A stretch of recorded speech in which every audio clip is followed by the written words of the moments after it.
Bismillahirrahmanirrahim. Assalamualaikum warahmatullahi wabarakatuh. Waalaikumsalam Alhamdulillah, warahmatullahi wabarakatuh. salatu wassalamu ala Rasulillah wa ala alihi wa sahbihi ajma'in. Alhamdulillah. Pada kali ini Raisul Fata ingin mencoba untuk beradaptasi dengan kondisi new normal. Oleh karena itu kita mencetus kegiatan ini yang kita namakan dengan rapot ataupun Rafa Podcast. Alhamdulillah bersama kita juga sudah hadir Tengku Salam. Assalamualaikum, Bu. Waalaikumsalam warahmatullahi Gimana, Bu? Sehat? Alhamdulillah khair. Urun-urun gimana? Sudah hampir setahun lebih, Bu. Ya. Kita nggak berjumpa. Jadi kebetulan ketika kami ngopi-ngopi muncul kata-kata dari salah seorang teman. Sepertinya ada yang patah, tapi bukan hati. Ternyata patah semangat. Kemudian ada inisiasi lah supaya kita membuat sebuah kajian seperti ini. Karena keadaan new normal kita nggak bisa buat kegiatan yang bersifat dalam keramaian supaya menjaga protokol kesehatan. Dan kita cetuslah dengan rapot ini, Rafa Podcast. Kebetulan juga podcast sudah lagi marak-maraknya nih, Bu. Ya. Kemudian kita ingin membicarakan tentang bahagia hari ini. Jadi makanya kita buat judul Jangan Lupa Bahagia. Jangan lupa bahagia. Jangan lupa bahagia. Nah, karena juga selama masa pandemi mungkin kebanyakan anak muda banyak bermain di medsos, dan juga sudah lama-lama sebelum itu ternyata medsos sangat berpengaruh terhadap mental kejiwaan anak muda. Salah satunya banyak anak muda sekarang banyak yang galau. Apa itu gara-gara Instagram ataupun gara-gara yang lain, Allahu a'lam. Tapi di antara bentuk-bentuk kegalauan mereka mungkin berpikir bagaimana tentang hidup ini, apalagi mungkin tentang Bagaimana jodoh, masa depan ya? masa depan. Kemudian ya mungkin perkara jodoh juga terlalu banyak dibicarakan. Mungkin untuk mengawali sharing hari ini, bagaimana caranya supaya kita itu bisa menikmati hidup, supaya kita ini bisa bahagia menjalani kehidupan kita. Untuk yang pertama saya mencoba menyapa dulu para pemirsa di rumah yang online, yang baik dari Raisul Fata ataupun masyarakat umum secara umum. Assalamualaikum warahmatullahi wabarakatuh. Alhamdulillahirabbil alamin. Allahumma shalli ala sayyidina Muhammadin wa ala alihi wa sahbihi wa barik wa sallim. Rabbi shrah li sadri wa yassir li amri wahlul 'uqdatam min lisani yafqahu qawli.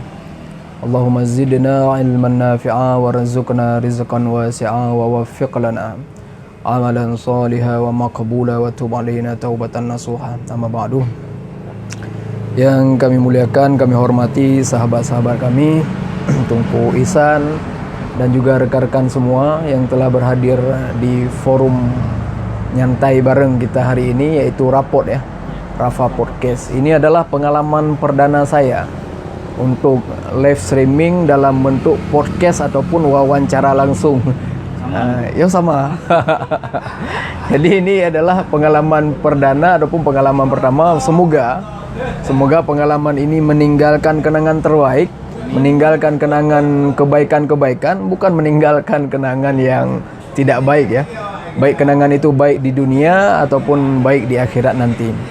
Yang namanya suasana podcast di dunia luar memang seperti ini. Banyak kita mendengarkan suara-suara yang suara ajnabi, bukan suara forum kita. Itu biasa. Alhamdulillah keadaan saya baik, keadaan sehat-sehat. Walaupun selama pandemi ini kita semua memang ada banyak halangan, ada banyak tantangan. Tentu jika seandainya kita menghadapinya dengan lapang dada, ya dengan berbaik sangka kepada Allah, tentu tidak akan jadi masalah. Yang jadi masalah tersebut justru saat kita menghadapinya bukan dengan lapang dada, menghadapinya dengan sesempit misalnya kalau ini air mineral, kemudian air mineral ini hakikatnya begitulah. Musibah itu hakikatnya sama saja. Besar kecilnya musibah itu diibaratkan oleh para ahli hukama bagaikan segenggam garam. Kalau segenggam garam itu kira-kira kita tuangkan ke dalam air mineral yang takaran air mineralnya lebih sedikit ataupun seimbang dengan air ini, kemudian kita aduk, tentu air ini akan berubah rasanya jadi asin. Tapi kalau giliran air mineral, kalau giliran segenggam garam itu kita tuangkan ke telaga atau kita tuangkan ke kulah, kalau bahasa Aceh ia truk dua kulah, atau kita tuangkan ke danau kemudian kita aduk, tentu air yang ada di danau, di telaga, di kulah tersebut tidak akan berpengaruh dengan siraman daripada garam tersebut. Begitulah kehidupan kita. Kalau kita air tadi ibaratnya hati kita. Hati kita. Kalau kita wadah tadi ibarat hati kita. Kalau wadah yang kita gunakan untuk menghadapi masalah seluas telaga, seluas danau, seluas kulah, dengan menghadapi segenggam garam, maka segenggam garam tidak akan pernah berpengaruh dalam kehidupan kita. Toh kalau kita menghadapinya dengan sesempit air mineral menghadapi segenggam garam, maka masalah yang ada di kehidupan kita akan selalu bermasalah, bahkan memang di dalam kehidupan yang penuh dengan masalah. Air mineral yang segini kalau kita tuangkan garam segenggam, tentu akan berubah rasanya karena ia menghadapi garamnya dengan sempit. Tapi kalau seandainya wadahnya lebih besar, airnya lebih besar, begitulah kita. Kehidupan ini tidak jauh bedanya, ibarat telaga, ibarat danau, dan ibarat botol air mineral. Terus ada yang tanya, misalnya kayak mana caranya supaya hati kita itu bisa ya seluas telaga, seluas danau? Ya. Apa yang harus dilakukan? Sebenarnya kalau menurut saya, bukan menurut saya ya, menurut yang kami pelajari, kebahagiaan itu bisa datang dengan dua aspek. Yang pertama adalah kita menata hati kita. Menata hati kita, membersihkan hati kita dari iri, dari dengki, dari hal-hal yang tidak baik. Itu adalah cara terbaik kita untuk mendapatkan kebahagiaan. Karena dengan hati kita bersih, hati kita tidak iri, tidak dengki, maka insya Allah kehidupan kita akan tenang, bahagia. Dan hati kita selama ini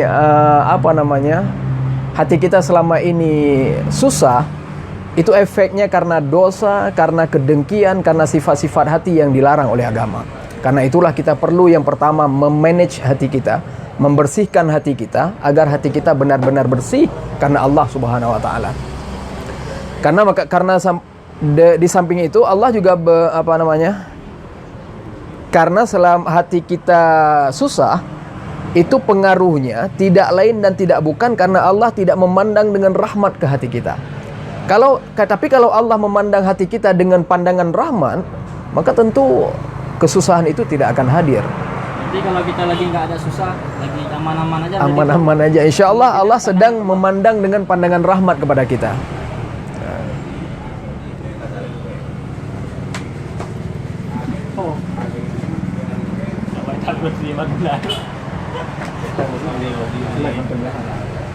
Oke.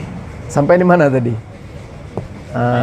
Sampai rahmat. Ya, selama ini hati kita susah, hati kita galau, itu pengaruhnya karena Allah tidak memandang dengan rahmat ke hati kita. Tapi kalau Allah curahkan rahmat ke hati kita, ini yang hadir juga bisa jadi ilmu ya, didengar yang seksama ini. Jangan hanya kepada orang yang online ya. Kalau Allah memandang hati kita dengan rahmat, insya Allah selalu kebahagiaan akan hadir kepada kita. Karena itu Allah Ta'ala berfirman, Allah Ta'ala mengatakan di dalam salah satu kitab Samawi, karena kitab Samawi bukan hanya Quran ya, kitab Samawi itu ada 104, 100 dalam bentuk suhuf, 4 dalam bentuk kitab, Quran, Injil, Taurat, Zabur. Ada 100 lagi dalam bentuk suhuf, 60 diberikan kepada Nabi Syed, 30 diberikan kepada Nabi Ibrahim, dan 10 lagi diberikan kepada Nabi Musa sebelum Nabi Musa menerima Taurat. Nah, Allah berfirman di mana di dalam salah satu kitab Samawinya, la tasa'uni ardi wala sama'i walakin yasa'uni qalbu abdi mu'min. Yang takkan galbu enggak hiawat tadi nangis. Enggak hiawat nangis. Jadi la insyaallah tafaul dengan tanya insyaallah teruk dia. Jadi la tasa'uni ardi, aku tidak akan dimuat oleh bumiku, wala tasa'uni samai, aku juga tidak akan dimuat oleh langitku, walakin yasa'uni qalbu abdi mu'min. Tetapi aku akan dimuat oleh hati orang mukmin. Artinya pandangan Allah selama ini kepada kita bukan fisik kita, Pandangan Allah selama ini kepada kita bukan tubuh kita, bukan warna kita, tapi pandangan Allah adalah hati kita. Karena itulah Rasulullah bersabda di dalam hadisnya, "Innallaha la yanzuru ila ajsamikum wala ila suwarikum, walakinnallaha yanzuru ila qulubikum." Allah tidak memperhatikan status sosial kita, Allah tidak memperhatikan jabatan kita, Allah tidak memperhatikan fisik kita, Allah tidak memperhatikan warna kita, pakaian kita, tapi yang Allah perhatikan adalah hati kita. Karena itu kita perlu menata hati agar Allah memandang hati kita dengan pandangan rahmat. Itu yang pertama, karena tadi ada dua aspek. Aspek kedua, agar hati kita kian hidup, agar hati kita kian bahagia, adalah dengan cara menghidupkan kembali hati kita. Saya teringat dengan suatu kisah tentang Hasan al-Basri. Hasan al-Basri pernah bertemu dengan Rabi'ah al-Adawiyah. Dan Hasan Basri menanyakan kepada Rabi'ah al-Adawiyah, "Ya Rabi'ah al-Adawiyah, bagaimana cara bahagia?" Maka Hasan Basri mengungkapkan, Rabi'ah al-Adawiyah ditanyai oleh Hasan Basri bagaimana cara bahagia. Tapi anehnya Rabi'ah al-Adawiyah tidak menyatakan bagaimana cara bahagia. Bahkan Rabi'ah al-Adawiyah mengungkapkan kembali, menanyakan kembali kepada Hasan Basri, "Kalau antum," ini kira-kira saya tanya kepada Tuku Ihsan, "kalau Engku Ihsan kehilangan kunci di dalam rumah dan kunci mati lampu, kehilangan kunci di dalam rumah dan rumahnya mati lampu, kira-kira Tuku Ihsan akan cari di mana kuncinya?" Tetap cari dalam rumah walau lampu padam, walau lampunya mati. Kan begitu? Iya. Maka dari itu kita juga demikian. Kita selama ini kehilangan kebahagiaan di mana? Di hati kita sendiri, di pribadi kita sendiri. Untuk apa kita mencari keluar? Kalau kita kehilangan kebahagiaan di hati kita, di pribadi kita, maka cari kebahagiaan itu juga di dalam hati kita. Persis sebagaimana kita kehilangan kunci di dalam rumah yang mati lampu, kunci tetap dicari di dalam, tidak dicari keluar. Maka kebahagiaan bukan dicari di pesisir pantai, kebahagiaan bukan dicari di daratan tinggi, kebahagiaan bukan dicari di tempat-tempat wisata. Pak, pada boh na tempat wisata daerah yo. Di mana ada tempat wisata, tapi kebahagiaan bukan dicari di tempat wisata, pesisir pantai ataupun di daratan tinggi, tidak. Kebahagiaan itu dicari kita sendiri di dalam hati. Karena bahkan seandainya kita pergi ke tempat wisata, misalnya bareng keluarga ataupun bareng istri, kita pergi ke tempat wisata. Kenapa tertawa Gus? Karena belum punya istri ya. maaf, ini agak kesinggung para jomblo ya. Kalau kita seandainya mencari kebahagiaan di pesisir pantai dengan membawa istri, dengan membawa anak misalnya, ataupun kita pergi dengan sesama rombongan, menurut saya justru saat pulang di tempat tersebut bukan kebahagiaan yang kita dapatkan, bahkan akan ada masalah-masalah yang bertumpuk. Apalagi kalau perjalanannya tidak nyaman. Kalau kita pergi dengan mobilnya misalnya bocor bannya, kempes bannya, ataupun mogok mobilnya, atau kita pergi dengan keretanya mogok, ataupun kita pergi dengan apa saja, pasti itu adalah kesulitan yang harus kita hadapi di perjalanan. Belum lagi ada perkara yang harus kita hadapi saat itu. Apa perkara yang harus kita hadapi saat itu? Ya, saat sampai di tempat wisata, makanannya tidak enak tapi bayarnya mahal. Pasti ada mangkel di dalam hati kita. Kebencian hadir karena menyemangat kaji lah, bayi mahal mangat wajar. Nyohana bayi mahal tapi makanan hana mangat. Jadi makin benci yang hadir dalam hati kita. Jadi mencari kebahagiaan di pesisir pantai, di tempat wisata, di daratan tinggi bahkan akan menambah masalah, bukan mencari kebahagiaan. Tapi kalau seandainya kita mencarinya di dalam hati kita, tentu kebahagiaan akan segera hadir. Maka dari itu, kebahagiaan selama ini persis seperti kunci yang kita kehilangannya dalam rumah, tentu kita akan mencarinya juga di dalam rumah. Kebahagiaan selama ini hilang di jati diri kita, maka kita juga akan mencarinya di dalam hati kita, bukan di tempat yang lain. Maka dari itu, tadi kan ada rumah dan mati lampu. Tentu saat kita mencari kunci di dalam rumah, tidak akan mendapatkan kunci jika keadaan rumah masih mati lampu. Begitu juga kehidupan kita. Kita mencari kebahagiaan di dalam hati. Selama ini hati kita mati. Jadi yang menyebabkan kita tidak mendapatkan kebahagiaan selama ini adalah karena hati kita mati. Tinggal hidupkan lampu di dalam rumah, insya Allah kunci akan segera kita dapatkan. Ini juga demikian, hidupkan hati kita, insya Allah hati kita akan segera mendapatkan kebahagiaan. Hidupkan hati dengan Ya, ibadah. cara menghidupkan hati sebenarnya banyak. Karena itu Allah berfirman di dalam Al-Quran, ala bidzikrillahi tatma'innul qulub. Hanya saja dengan berzikir kepada Allah hati akan tenang. Namun makna zikir di sini jangan dimaknai secara tersurat saja dengan makna zikir subhanallah subhanallah saja. Makna zikir banyak di dalam Al-Quran. Contohnya, was'al ahla dzikri in kuntum ta'lamun. Tanyakan kepada orang yang berilmu. Makna zikir di sana adalah ilmu. Tanyakan kepada orang yang berilmu jika kamu tidak tahu. Kan bukan menanyakan kepada orang yang sedang zikir itu. Was'al ahla dzikri in kuntum ta'lamun. Itu kepada siapa kita bertanya? Kepada orang yang lagi zikir. Subhanallah, subhanallah, subhanallah. Terus kita tanya, tunggu, ini hukumnya gimana? Gitu. Enggak kan? Bukan. Karena kalau kita bertanya justru kepada orang yang sedang berzikir akan dimarahin. Karena lagi saya zikir kamu nanya-nanya kan gitu.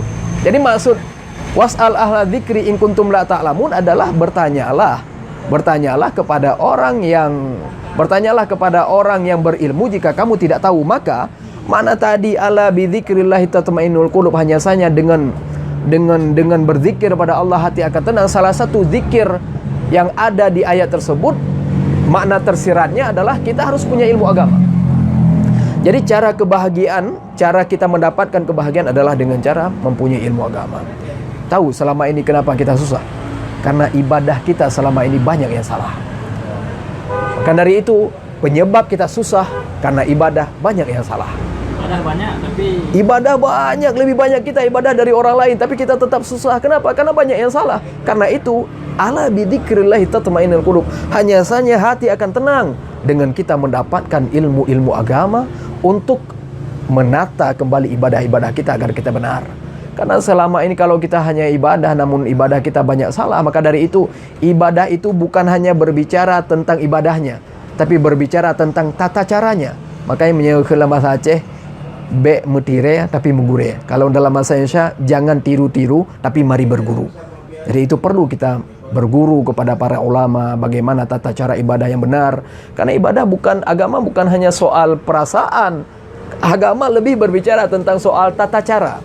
Karena itu misalnya, ini contoh Bu Yufri.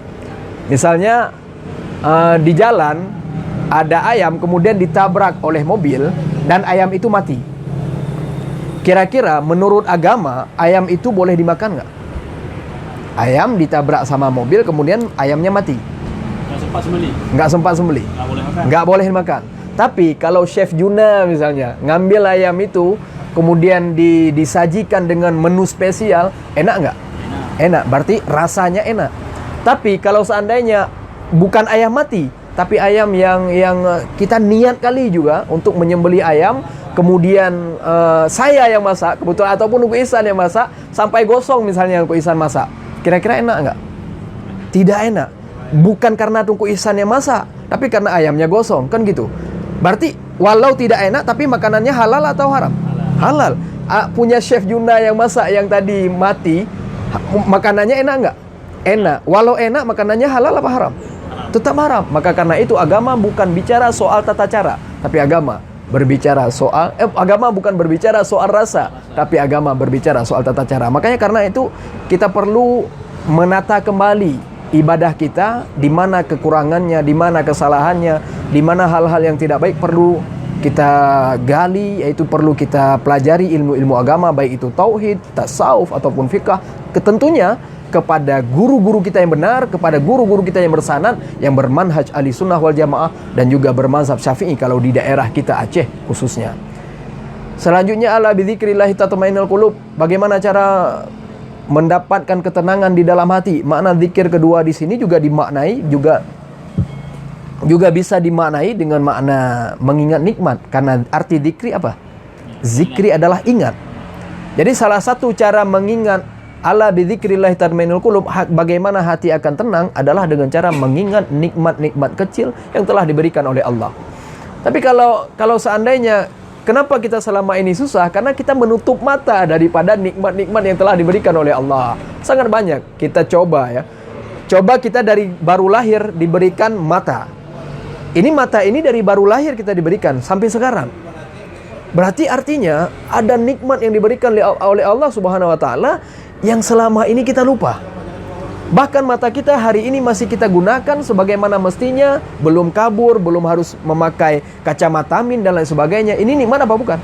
Nikmat. Dengan mengingat nikmat-nikmat seperti inilah hati kita akan hadir ketenangan. Ya Allah, masih banyak nikmat-Mu, salah satunya nikmat mata yang ternyata belum saya syukuri. Bahkan kehebatan mata kita ini mengalahkan kamera merek apapun, termasuk kamera merek Conan. Ada Conan sini.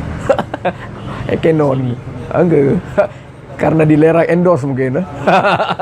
Jadi mengalahkan kamera merek apapun, termasuk kamera merek apapun. Mata kita bisa menangkap ribuan cahaya. Mata kita juga punya refleksi yang luar biasa. Saat ada debu langsung mata kita berkedip. Bukannya watena abe mata kita hana mutuk, bukan. Otomatis refleks, punya gaya refleksi mata kita. Belum lagi kita tarik nafas. Ini dari bangun tidur kita tarik nafas, bahkan di dalam tidur kita tidak punya usaha untuk tarik nafas. Sebenarnya tarik nafas, tarik kemudian mengeluarkan kembali, tarik kemudian mengeluarkan kembali. Ini nikmat apa bukan? Nikmat. Padahal kalau Allah ingin mencabut nikmat ini, tentu bisa saja. Maka harus kita syukuri dulu. Menyada gedi getarik, tengah tarik, hanyut dah boleh ke tinggi juga. Tinggi. Jadi luar biasa.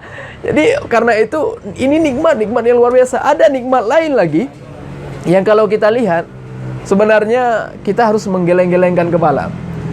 Guisan misalnya. Air comberan jijik enggak? Jijik.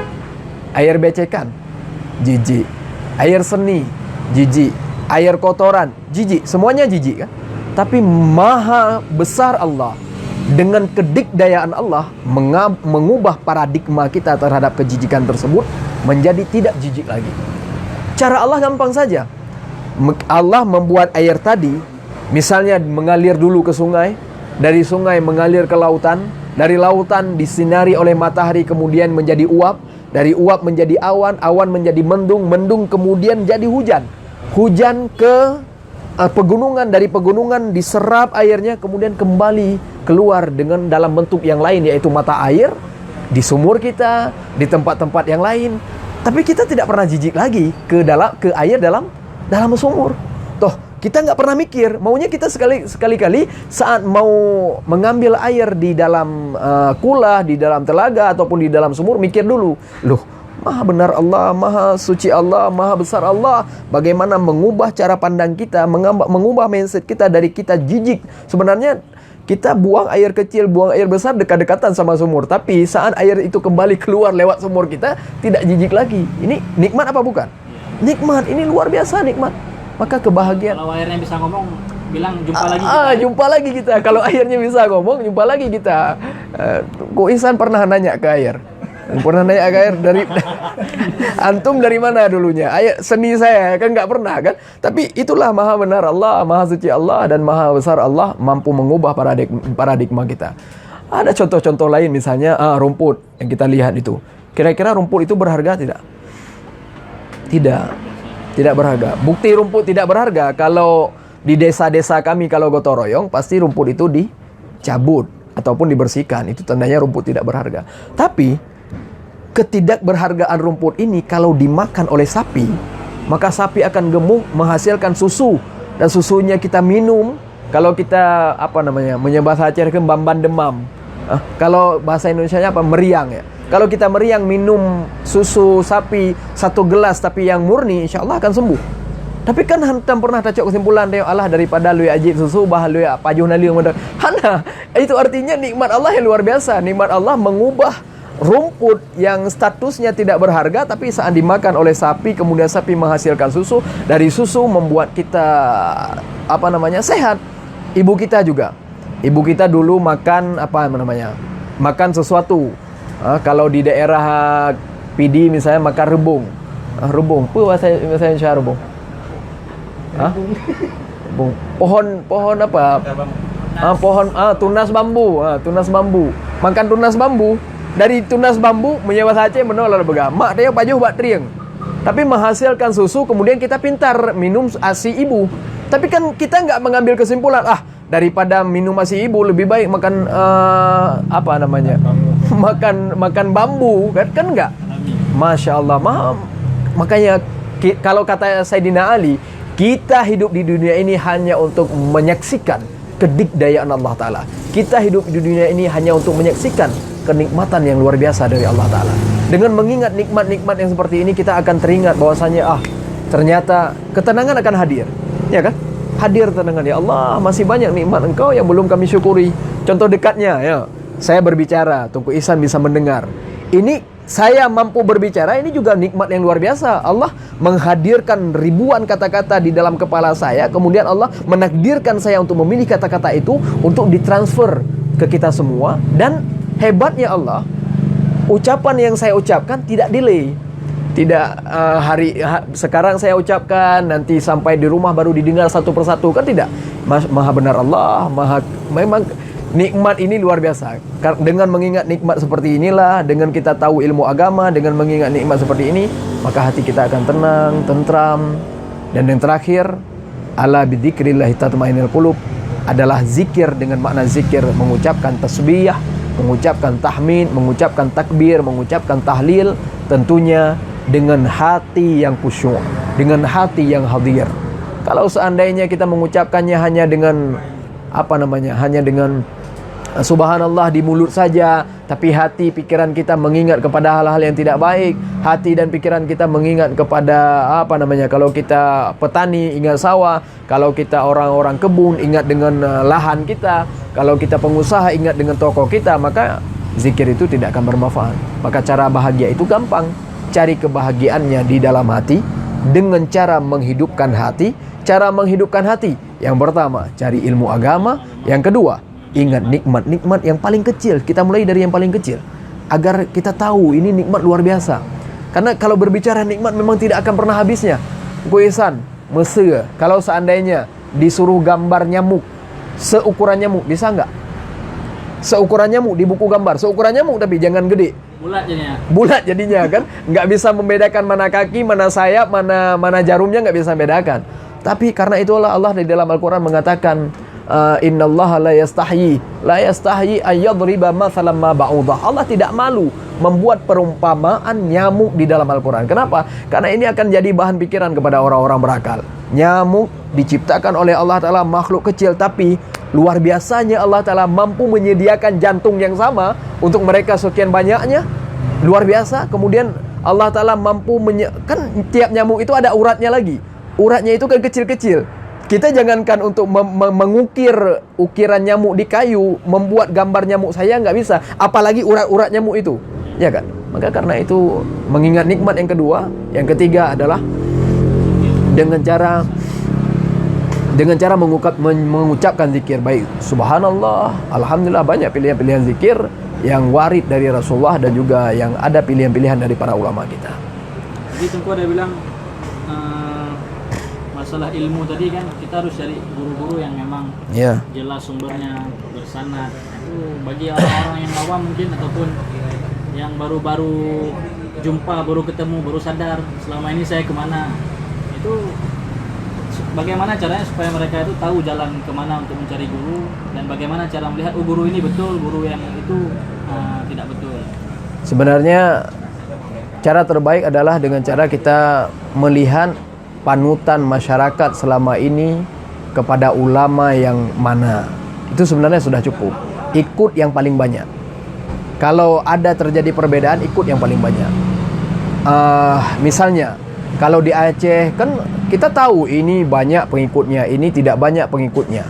Kalau memang kita masih belum paham tentang hal-hal itu, coba kita tanya-tanya dulu ke guru-guru kita. Misalnya kalau di Aceh ada Abu Mudi, ada Walid Nu, ada Ayah Subdi Jinib, ada ulama-ulama kita lainnya. Dan kalau nasional misalnya seperti Buya Yahya, Kiai Idrus Ramli, Habib Jindan, Habib Novel, dan lain banyak lainnya. Kalau internasional Habib Umar, Habib Ali Al-Jufri, ataupun Habib Ali Zainal Abidin, dan lain sebagainya. Ya, dengan cara kita mencari tahu beliau dapat ilmu dari mana. Kalau beliau dapat ilmu dari orang jelas, dan orang ini dapat ilmunya dari mana, makanya perlu sanad. Sampai-sampai dikatakan itu laula sanad laqala masya'a. Kalau bukan karena sanad, orang akan ngomong sesuai isi perutnya. karena ia ingin isi perutnya begini, ingin isi perutnya begitu, ya ia akan ngomong demikian. Tapi kalau kita punya sanad keilmuan, misalnya saya ataupun antum ataupun kita semua, kalau kita punya sanad, maka kita akan terbatasi oleh sanad-sanad itu untuk ngomong. Kita tidak akan berani ngomong yang tidak punya referensi, kita tidak akan berani ngomong sesuatu yang tidak punya dasarnya. Tentu dasar itu harus dari ulama-ulama yang mu'tabar. Pelajaran-pelajaran kitab juga harus dari kitab-kitab yang mu'tabar, kitab yang dikenal oleh banyak orang. Jangan kitab yang kita pelajari, kitab-kitab yang memang asing, tidak pernah diajarkan di madrasah-madrasah, di sekolah-sekolah, ataupun di tempat-tempat yang di tempat-tempat yang memang keilmuannya dikenal. Misalnya Engku Ihsan kan tahu kitab I'anatul Talibin, tahu kitab Al-Bajuri, dan bahkan kita hampir semuanya tahu. Tapi kalau kitab-kitab aneh lain sebagainya kan tidak tahu. Maka salah satunya adalah dengan cara mencari tahu dia siapa gurunya, kemudian gurunya lagi siapa gurunya. Hingga pernah dengar misalnya kitabnya sama. Pernah saya dengar kitab itu sama, tapi pengarangnya yang beda, bukan pengarang, penerbitnya beda. Sehingga isinya juga beda. Oh, itu banyak sekarang. Banyak orang-orang yang tidak bertanggung jawab sekarang mengubah takbir-takbir, ibarah-ibarah yang ada di dalam kitab dari seharusnya misalnya tidak haram, tapi dibuanglah saja menjadi haram. Seharusnya la yahrum, tapi karena dibuanglah menjadi haram dan lain sebagainya. Maka kita harus perlu berhati-hati. Makanya fenomena hijrah yang sangat disayangkan adalah di saat kita hijrah tapi salah pilih guru. Kalau orang salah pergaulan, lebih enak kita nasihati daripada orang yang salah pilih pengajian. Kalau orang salah pilih pengajian itu paling sulit untuk dinasihati. Kalau kita katakan ini salah lu, oh mana ada, ini kan dikatakan oleh ini gitu. Tapi kalau orang salah pergaulan, misalnya pergaulannya dengan pergaulan bebas dan lain sebagainya, itu masih enak diajarkan. Karena dari itu Rasulullah tidak diturunkan di Aceh. Rasulullah diturunkan di Mekah. Kenapa? Karena orang Aceh pada masa Rasulullah dibangkitkan, itu orang Aceh belum kenal Tuhan. Lebih enak memperkenalkan Tuhan kepada orang yang belum pernah kenal Tuhan. Sama juga lebih enak mengajarkan orang yang salah pergaulan, belum pernah mendengarkan perihal agama, daripada mengajarkan orang yang salah pilih pengajian yang memang sudah punya karakteristiknya tersendiri. Rasulullah kan juga demikian, diturunkan di kota Mekah. Rasulullah memperkenalkan agama kepada siapa? Kepada mereka yang telah lebih dulu mengenal Tuhan, sebalik daripada yang diperkenalkan oleh Nabi Muhammad. Nabi Muhammad membawa agama yang mengajarkan, memperkenalkan tentang Tuhan tak bertempat, tentang Tuhan tak punya anak, tentang Tuhan tak bisa dilihat, tak bisa diraba, kepada mereka yang menyembah Tuhan bertempat, Tuhan bisa diraba, dibuat sendiri, dibersihkan sendiri, dimakan sendiri. Tentu lebih sulit. Karena itu, dari itu mari kita pilih guru-guru kita yang benar, yang bersanad. Kalau kita tidak mampu, ya coba kita nonton, kalau misalnya di YouTube ataupun di medsos, ulama-ulama yang baru saja yang saya sebutkan. Misalnya kalau yang tidak saya sebutkan, coba jangan dinonton-nonton dulu. Kalau perlu bikin jadwal, pagi jadwal nonton Abu Mudi, siang nonton Buya Yahya, malam nonton Habib Jindat. Besok ditukar, pagi nonton Abi Mudi, sore nonton Ayasub di Jinib, malamnya nonton Habib Ali Jufri. Ditukar terus hingga seterusnya. Tapi jangan lupa, keberkahan majelis juga kita perlukan. Kita juga perlu hadir ke majelis-majelis ilmu, di mana memang kebanyakan ulama-ulama kita hadir di dalam majelis-majelis tersebut. Bicara tentang pengajian juga tadi, saya dapat laporan dari hasil-hasil diskusi juga ada yang beberapa orang itu setelah ikut pengajian kemudian pulang menyalah-nyalahkan keluarga, menyalah-nyalahkan masyarakat, bahkan sama orang tuanya juga udah mulai menentang misalnya. Itu juga berarti salah satu efek daripada salah pilih pengajian. Bahaya sekali salah pilih pengajian itu. Karena sebenarnya suka menyalah-nyalahkan itu penyakit sebenarnya. Dulu kita merasa bersalah sebelum hijrah. Ya Allah, saya paling banyak dosa. Ya Allah, saya paling banyak salah. Saya penuh dosa. Setelah hijrah, kamu pendosa. Kamu yang salah. Kamu bid'ah. Ini kan bahaya. Karena itu perlu kita memilih guru-guru yang memang kredibel di bidangnya, guru-guru yang punya sanad, yang tidak akan berani berbicara tanpa apa yang dia dapatkan dari orang sebelumnya hingga kepada salaf, hingga kepada para sahabat, dan hingga kepada Rasulullah sallallahu alaihi wasallam. Tapi juga yang kita lihat juga sama-sama mengaku benar tentu. itulah yang menjadi problematika sekarang di kalangan orang awam. Makanya perlu kita melihat dari sosok-sosok ulama itu dari mana sanad keilmuannya, masih seperti saya katakan tadi. Karena itu bahaya. Medsos itu ada manfaatnya dan ada mudaratnya. Medsos itu Nunggu Ihsan. Ihsan kan punya semua medsos kan. Dengan saya lihat Instagram juga punya yang follow Instagram Nunggu Ihsan.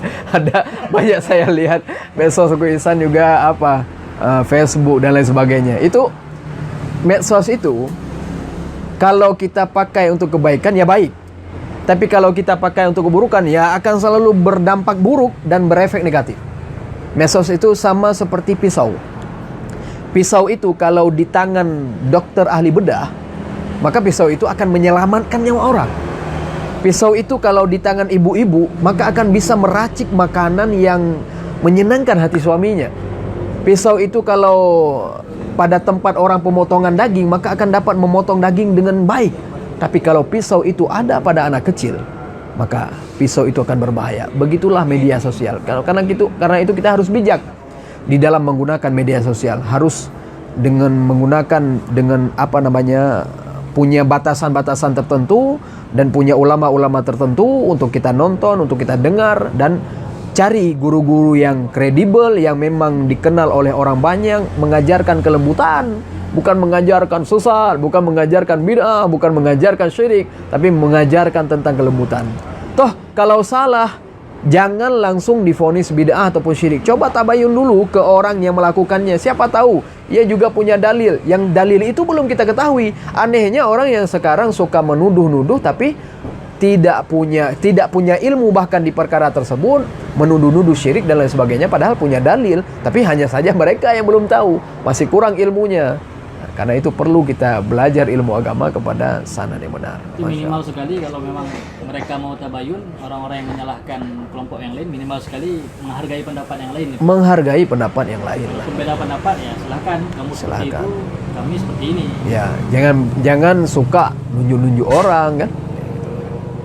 Dan tadi bicara tentang medsos tadi kan aku ada juga sebagian orang yang sudah mulai suka terhadap agama, sudah mulai ikutin akun-akun dakwah. Ya. Kemudian sudah sering ikut-ikut seperti tadi dengar Bu Yahya, Medan, Ali Jufri dan ulama-ulama yang lain, kan muncul semangat untuk berbagi itu.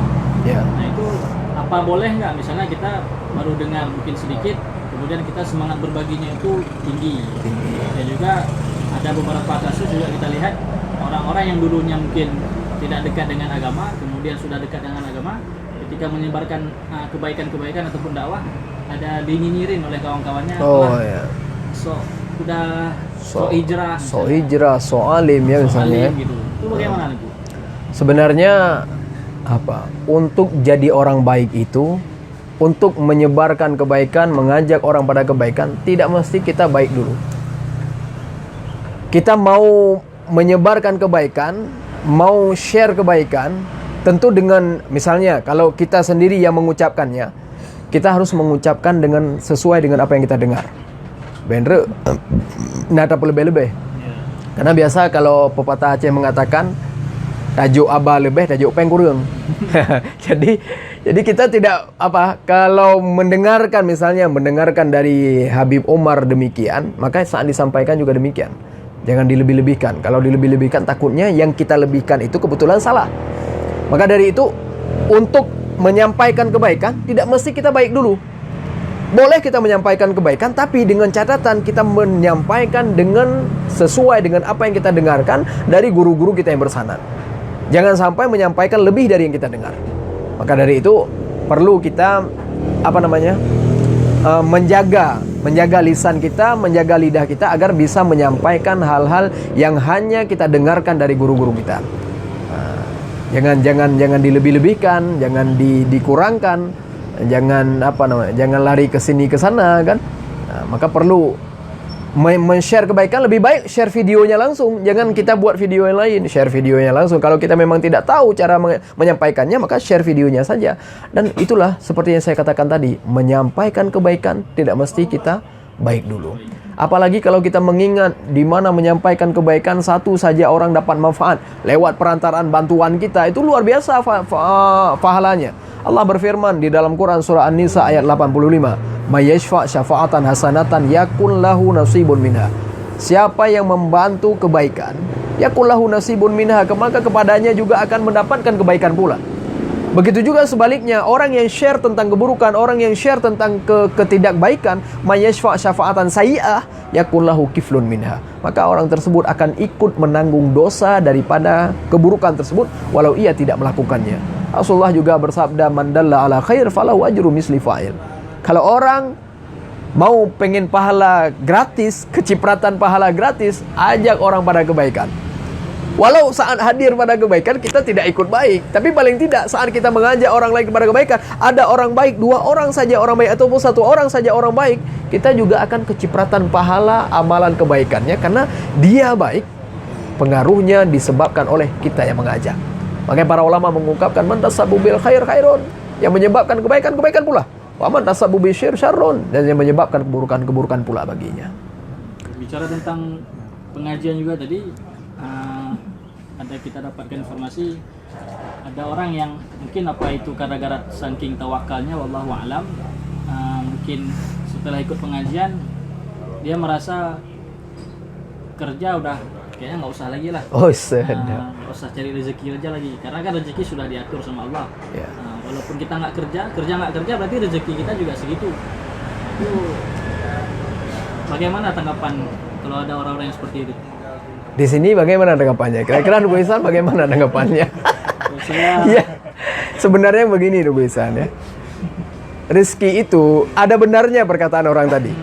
Karena rizki itu memang ada 2 modelnya. Saya kutip dari kitab Sirajut Talibin juzuk 2, halaman saya sudah lupa, kira-kira halaman 58 kalau tidak salah.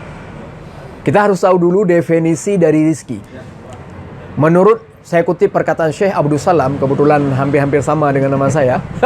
Saya kutip pernyataan beliau bahwasanya yang namanya rizki adalah sesuatu yang dianugerahi oleh Allah Ta'ala kepada kita, kemudian kita mengambil manfaat lewat makan, minum, dan metode lainnya. Yang penting kita mengambil manfaat dari apa yang dianugerahi oleh Allah Ta'ala. Itu sudah dikatakan rizki. Dan rizki ada 2 tipenya. Ada rizki yang memang perlu usaha, yaitu rizki orang-orang awam. Kalau tidak berusaha tidak akan dapat misalnya. Itu sunnatullah. Kebiasaan Allah memberi rizki lewat jalan usaha. Tapi juga jangan lupa, ada rizki yang tidak perlu usaha, yaitu kalangan-kalangan orang khusus. Boleh jadi orang yang berbicara kepada Tuku Ihsan kemarin adalah orang-orang yang memang kalangan khusus, dan meyakini rizki akan datang sendiri dengan tanpa usaha, itu sudah luar biasa sebenarnya. Ketauhidannya luar biasa. Ada rizki walau tidak usaha. Karena kita harus membuang dulu mindset sebab itu akan berpengaruh. Karena dalam bahasa Arab disebutkan sebab la tu'assir. Sebab itu tidak pernah memberi pengaruh. Tapi yang memberi pengaruh itu adalah Allah. Jadi hakikatnya sebab tidak pernah memberi pengaruh. Tapi sunnatullah, kebiasaan Allah menjalankan sistem dunia ini dengan adanya sebab.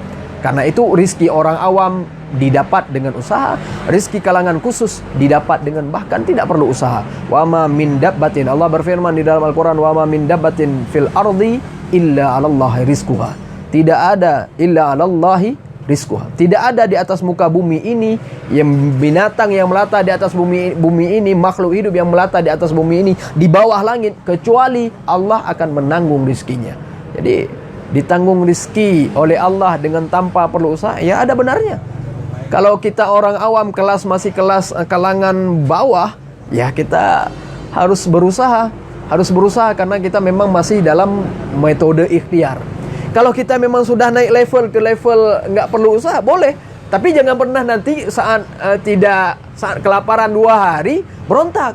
Itu yang bahaya. Baru dua gah nak merumpok baju buka. Denangan kau teh merumpok ngan kah nak begah balik. Ya, kira-kira demikian misal. Ihsan kira-kira ada usaha selama ini? Ada. Makanya wajahnya ceria kalau Oke. Rezeki ya. Ya tentu berbicara tentang masalah rezeki, apa namanya? Seperti yang sudah saya katakan tadi, bahkan rezeki itu Sebenarnya usaha itu harus dibagi dua lagi. Ada usaha pada perkara dunia dan ada usaha pada perkara agama. Usaha pada perkara agama itu hukumnya fardhu'in. Misalnya cari ilmu agama, itu usaha pada perkara agama dan itu hukumnya fardhu'in. Apa aja ilmu agama yang batasan-batasan fardhu'in itu gimana? Tauhid sebatas kita mengenal Allah, mengenal Rasul, mengenal malaikat, pokoknya rukun iman lah. Kita juga perlu mempelajari ilmu agama, yaitu tentang ilmu fiqh dan ilmu tasawuf. Jadi yang perlu saya utarakan, usaha untuk mencari mendapatkan ilmu agama itu hukumnya wajib. Dan itu bukan usaha sembarangan. Usaha yang wajib tentu pahalanya akan banyak. Maka dari itu usaha pada perkara agama hukumnya wajib. Itu jangan dipungkiri. Dan usaha pada dunia itu sebenarnya bukan hal yang wajib, tapi hal yang mubah. Kapan baru wajib? Saat mencari, misalnya cari rizki misalnya. Saat mencari rizki untuk menyelamatkan kehidupan kita, itu baru hukumnya wajib.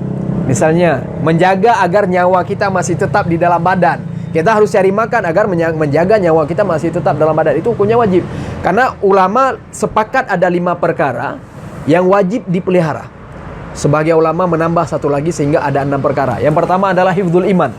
Menjaga iman ini hukumnya wajib. Menjaga iman, jangan sampai murtad, jangan sampai kita berbicara hal-hal yang membuat kita di luar agama Islam, maka ini hukumnya wajib. Yang kedua, hifdzul mal. Menjaga harta yang sudah kita miliki itu juga harus dijaga. Misalnya kita jangan teledor, jangan menyia-nyiakan harta.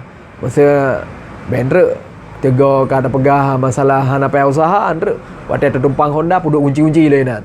Nyen termasuk tidak menjaga harta dengan baik. Jadi menjaga harta misalnya dari kecurian itu hukumnya wajib. Yang ketiga menjaga keturunan, hifdzun nasab, menjaga keturunan.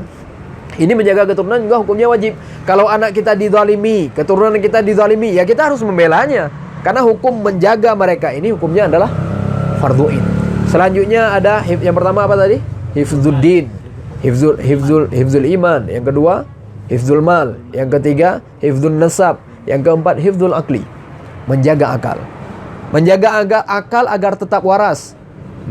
Makanya kita tidak boleh nyabu, memakai sabu-sabu, obat-obatan terlarang, ataupun meminum khamar, meminum miras dan lain sebagainya. Itu dapat merusak pikiran kita sehingga merusak akal kita. Merusak akal hukumnya haram. Sedangkan menjaga akal hukumnya wajib. Yang kelima adalah Yang pertama hifdzul iman. Yang kelima adalah hifdzun nafsi, menjaga diri sendiri. Menjaga diri sendiri agar nyawa kita masih tetap dalam badan, maka kita harus perlu mencari rizki untuk menjaga nyawa kita agar tetap dalam badan. Ada satu lagi yang membuat mencari rizki itu wajib. Satu lagi alasan itu adalah alasan mencari nafkah untuk anak dan istri. Maka dari itu kalau pengen dapat pahala cari rizki itu wajib, ya segeralah menikah, jangan terlalu lama menjomblo. Segeralah punya anak, jangan terlalu lama tidak punya anak. Karena saat kita punya anak, saat kita cari rizki untuk anak, itu hukumnya cari rizkinya sudah wajib. Saat kita cari nafkahnya untuk istri, itu sudah wajib hukumnya. Begitulah kira-kira. Mencari nafkah wajib, menjaga keturunan wajib. Menjaga keturunan wajib. Mencari nafkah wajib itu jika seandainya mencarinya untuk menyelamatkan nyawa kita, ataupun mencari nafkah untuk anak istri. Kan ada 5 tadi hifzu. Ada satu lagi yang keenam ya, yang lupa saya katakan. Ini khilaf ulama. Yang keenam ini adalah hifdzul irzi, menjaga wibawa. Kalau kita sudah punya wibawa wajib dijaga. Ada 6 perkara yang itu. Menjaga keturunan wajib. Jaga keturunan wajib. Kalau menikah tergantung kebutuhan.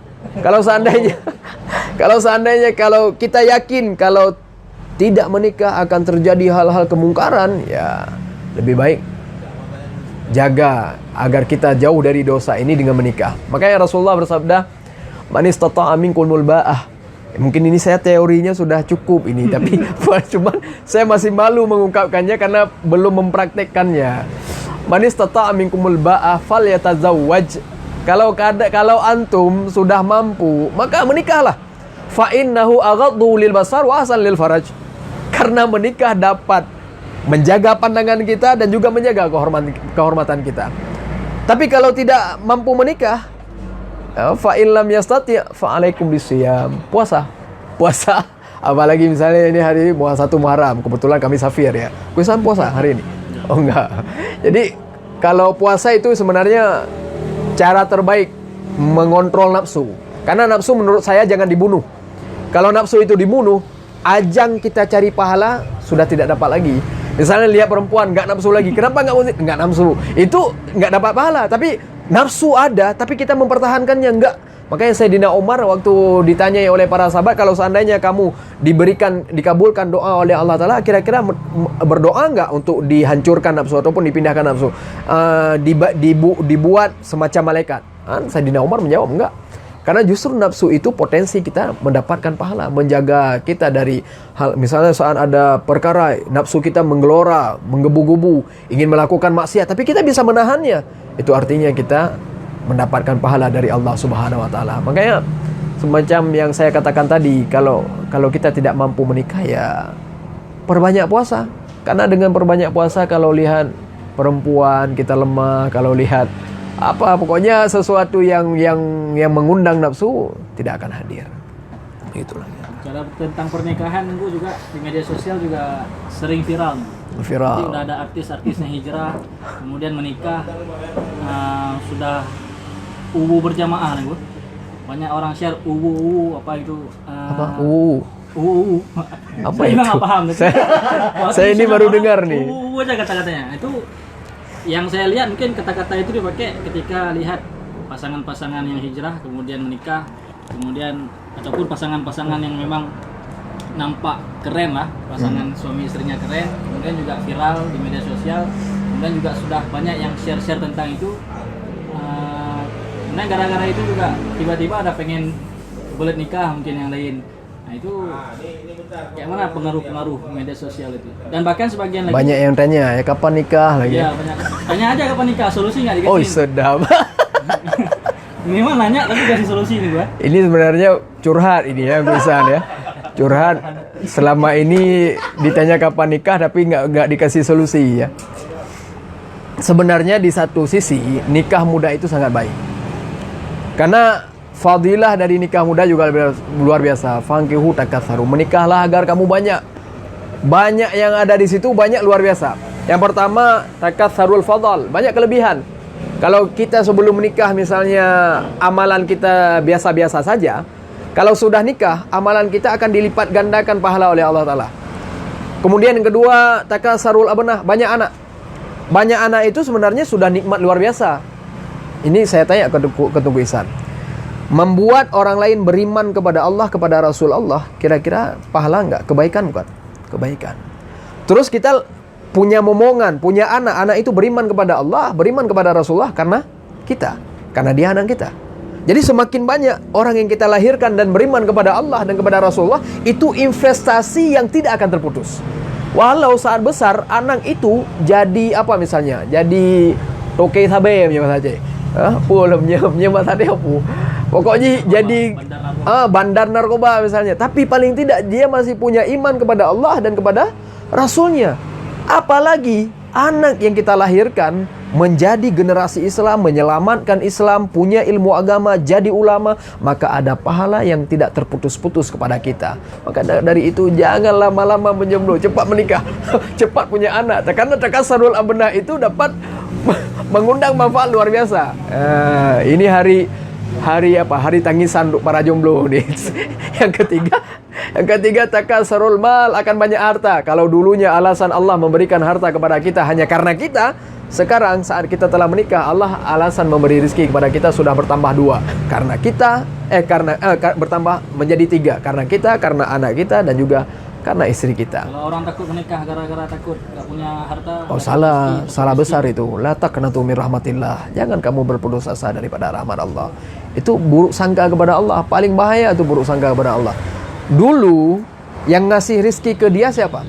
Allah. Yang ngasih rizki ke orang tuanya siapa? Allah.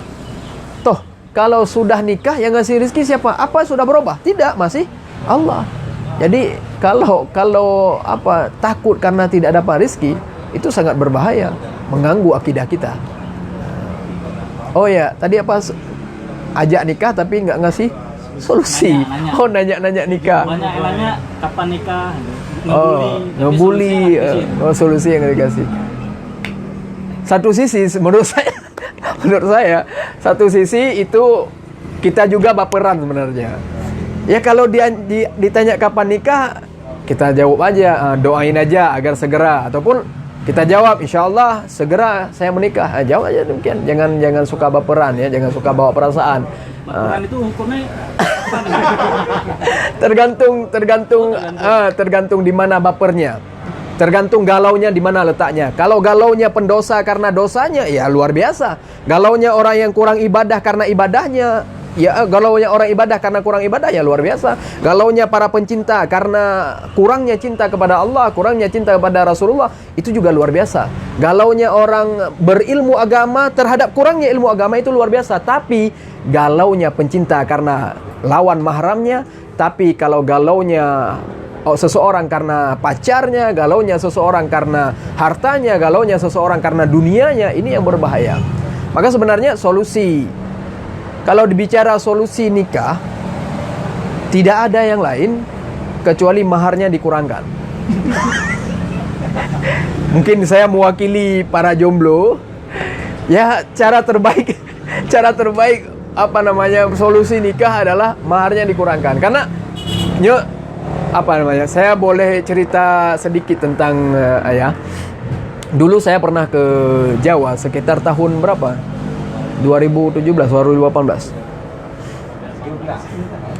Sekitar 2018. Itu kami rihlah kami sowan ke beberapa ulama-ulama Nusantara, dan juga sowan ke ziarah juga ke makam-makamnya para habaib, ziarah juga ke makam-makamnya Wali Songo.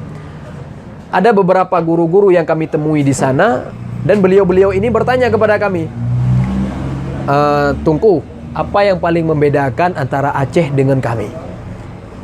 Karena saya baru 2 hari sampai di sana, ya saya jawab, yang paling membedakan ada 2. Yang pertama tidak usah saya katakan di sini, karena ini masih khilafiyah.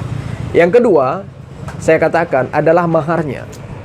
Kalau di sana itu Kiai Musi tempat kami ini, nggak apa-apa saya ungkapkan nama, dan saya yakin beliau senang, beliau suka terhadap saya sebutkannya nama beliau. Jadi ini masih lama, masih apa? Oh, oke. Ya, sedikit lagi. Jadi gini, beliau menanyakan kepada saya katakan salah satu yang paling membedakan Aceh sama Madura adalah maharnya. Itu Kiai Musi nikah dengan seorang perempuan, maharnya cuma 50.000. Beliau hanya beli mukena, kemudian akad nikah. Bahkan mertua beliau membantu beliau untuk membeli lahan agar bisa mendirikan pondok. Anaknya dinikahkan sama Kiai Musi. Maaf cakap, Kiai Musi itu sebenarnya agak secara fisik agak kurang, tapi luar biasa, 50.000 beliau berhasil nikah dan bahkan mendirikan pondok dengan bantuan mertuanya. Kalau di Aceh, handar empok deh. Insyaallah nunggu salam. Jadi di Aceh agak aneh ya, tidak mengamalkan hadis abraku kunna aisarohunna maharan.